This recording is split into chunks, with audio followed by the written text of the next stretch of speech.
jika tiba-tiba listrik dan energi, bensin itu semua habis total dalam kehidupan kita? Macet karena kendaraan nggak bisa jalan. Betul sekali. Selain itu, Kita nggak bisa belajar karena listriknya mati. betul sekali. Jadi hal itu adanya energi ini sangat mempengaruhi dalam kehidupan sehari-hari kita. Nah, ada yang tahu nggak kira-kira kenapa kita harus mempelajari materi krisis energi yang sudah disebutkan teman-teman tadi? Kira-kira apa? Jadi kita mempelajari ini itu bermanfaat agar kita mengetahui bagaimana cara mengelola energi dengan baik sehingga tidak terjadi keborosan atau boros dalam mengkonsumsi energi seperti itu. Nah, sebelum kita masuk ke materi, Ibu akan memperlihatkan video, kalian bisa memperhatikannya.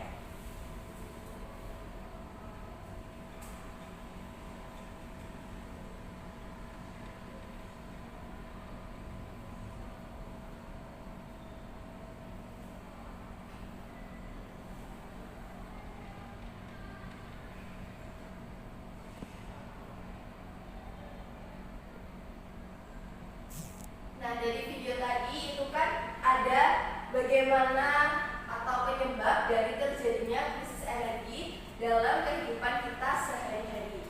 Nah, kira-kira kalian tahu nggak apa pengertian dari krisis energi? Energi yang modis. Betul, jadi krisis energi itu kurang lebihnya seperti yang disampaikan oleh Naila. Apa itu krisis energi? Krisis energi adalah kondisi di mana kebutuhan energi yang dikonsumsi oleh manusia seperti listrik, bahan bakar, dan gas itu melebihi pasokan atau ketersediaan energi yang ada dalam kehidupan. Kira-kira apa penyebab terjadinya krisis energi? Jadi yang pertama adalah ketergantungan bahan bakar fosil.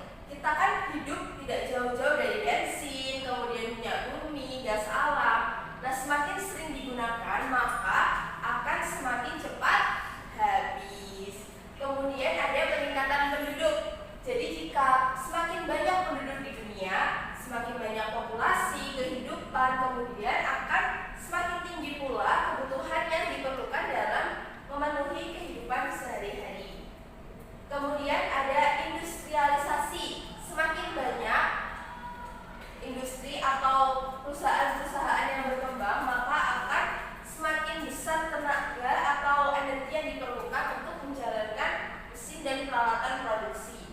Kemudian ada perubahan iklim seperti yang sudah disampaikan di minggu lalu bahwa pemanasan global itu mempengaruhi adanya produksi energi. Kemudian dampak dari krisis energi. Ayo Lida dan Nabila diperhatikan materi yang Ibu sampaikan. Terima kasih. Yang pertama, dampak dari krisis energi adalah dampak lingkungan, di mana ketika penggunaan energi ini dapat menyebabkan adanya pencemaran, baik pencemaran udara maupun pencemaran global. Selain itu, krisis energi juga berdampak pada kerusakan lingkungan. Jika kita mengeksploitasi sumber daya secara terus-menerus dan berlebihan, itu akan menyebabkan adanya kerusakan lingkungan. Dampak sosialnya kira-kira apa? Seperti yang sudah terjadi di negara-negara bagian sana, adanya peperangan karena adanya ketegangan sosial yang terkait dengan krisis energi. Kemudian tentu saja dampak ekonomi. Krisis energi itu bergantung atau mempengaruhi kerja industri dan transportasi yang ada. Kemudian ada peran energi alternatif untuk mengatasi krisis energi. Yang pertama tentu saja kita harus menghemat energi. Contohnya ketika siang hari lampunya ini dimatikan, kemudian menggunakan peralatan elektronik seperlunya, kemudian meningkatkan efisiensi energi, menggunakan energi atau teknologi yang bisa menghasilkan dan menggunakan energi.